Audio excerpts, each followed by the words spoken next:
Welcome back, everyone, to another wild episode of The Guardian File.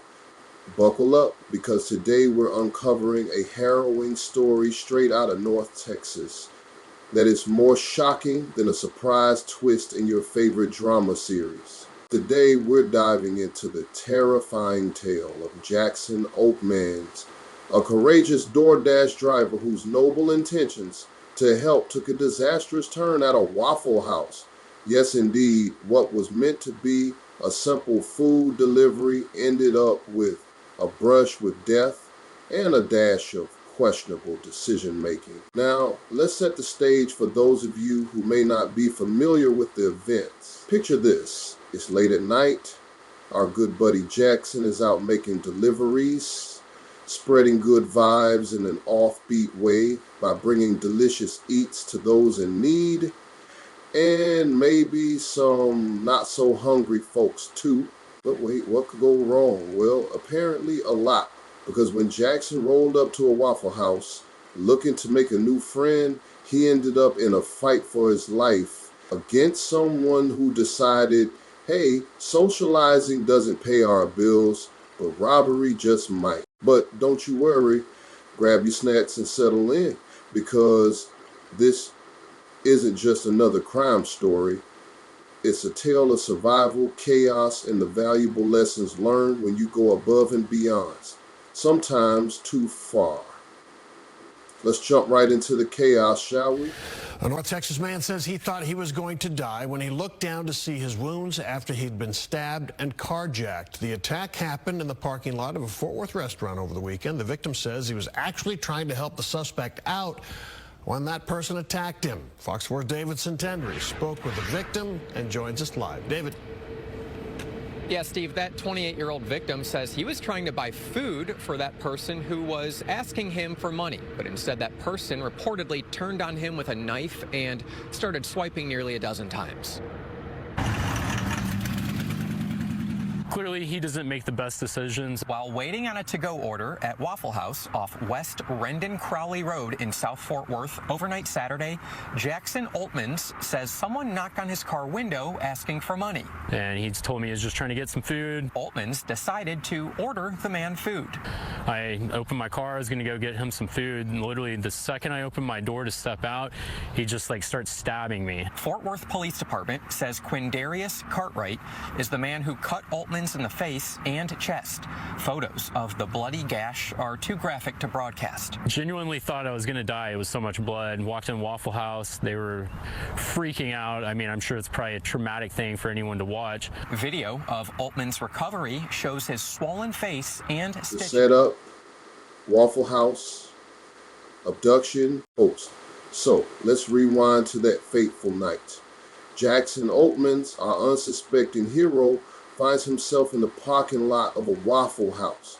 Now, folks, let's clarify. No one expects a Waffle House visit to serve up more than just great eggs, right?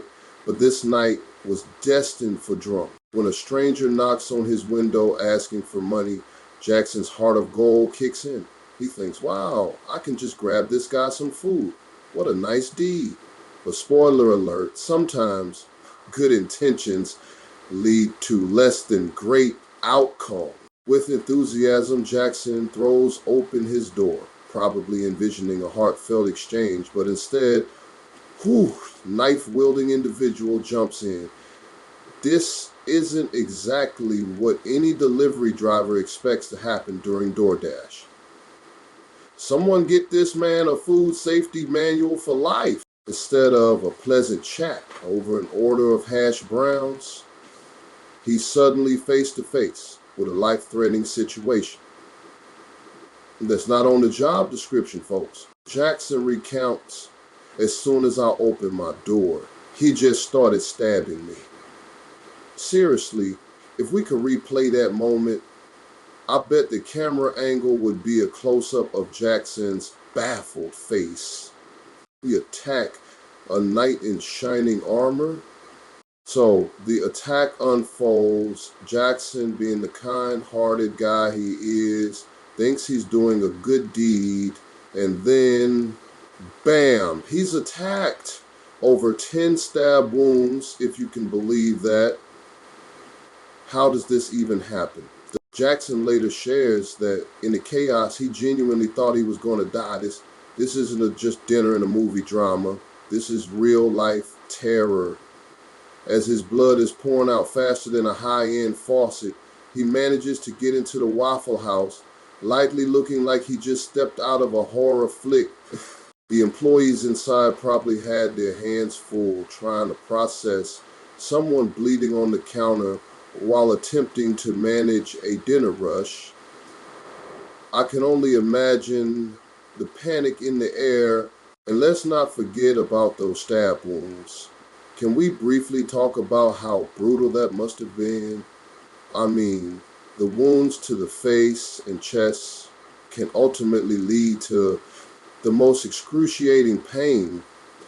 Jackson, you are a trooper for making it past this nightmare, the aftermath, from chaos to recovery. So after that adrenaline-fueled dash, Jackson ultimately walks into Waffle House, and as chaotic as it is, he's still alive, thankfully.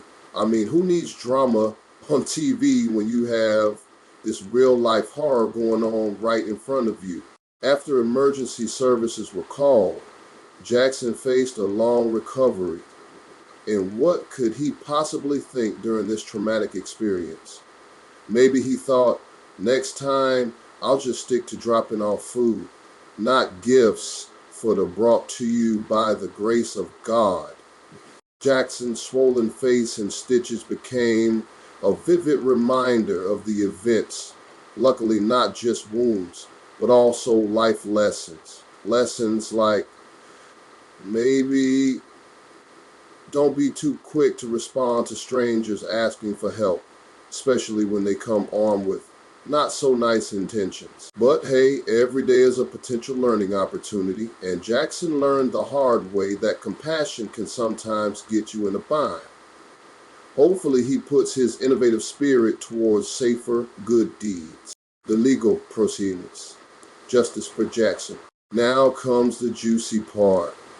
A little something I like to call justice for Jackson.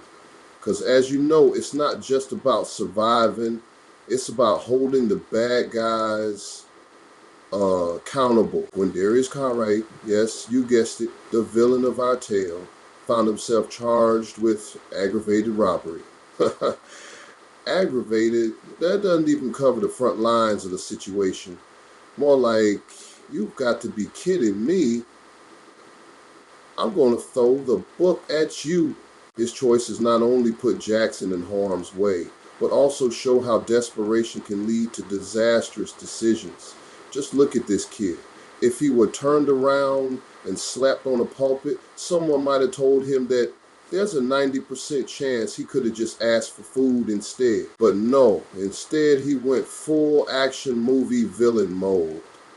I think someone needs to remind him that you can't score points by sticking knives in people. You just get a cell in the Etowah County Jail instead. Community response. The citizens speak out. And you know what I love about this whole saga? The community response. Friends, family, and the eyewitness crew rallied around Jackson. It's inspiring to see how a scary incident can bring people together. People are stepping up, speaking out, and realizing that compassion doesn't have to lead to chaos. More citizens are becoming aware of how to help, but also how to protect themselves. And if there's anything we love, it's community spirit. Because here's the thing, knowing how to approach someone in need is essential, but being smart about it is even better. Listen up, friends. Compassion should never come at the cost of safety. So Jackson's experience isn't just a cautionary tale. It's a guiding principle for all of us. Say it with me. Smart kindness brings brighter days and fewer stitches. Reflections on the dangers of helping. Now, As we reflect, we must touch on how this situation echoes a more profound truth, how society must navigate helping others while protecting oneself. Everyone loves a good story about heroism, but let's face it, folks, sometimes that heroism can lead to precarious situations. We've all been there, passing by someone down on their luck, asking for assistance. Most of us have that internal compass that says, be kind, help where you can. But Jackson's story is a stark reminder that not everyone has the same intentions. It's about finding that balance between compassion and caution. So, as we move forward, let's not just build awareness about the dangers of direct assistance, but find ways to support communities who need help through safe avenues. And with that, we conclude today's jaw-dropping account of Jackson Oltmans' DoorDash debacle. Our takeaway today, stay sharp, my friends. Compassion has its limits, and knowledge breeds safety. If you found this tale compelling, be sure to smash that like button, subscribe to the Guardian File, and ring that notification bell for more thrilling takes on real events. Questions for our viewers. How can we help foster responsibility while reaching out to those in need? What approaches work best for you? Share your thoughts and stories in the comments section below. Until next time, stay alert, stay involved, and remember, kindness is key, but safety is royal. Bye for now.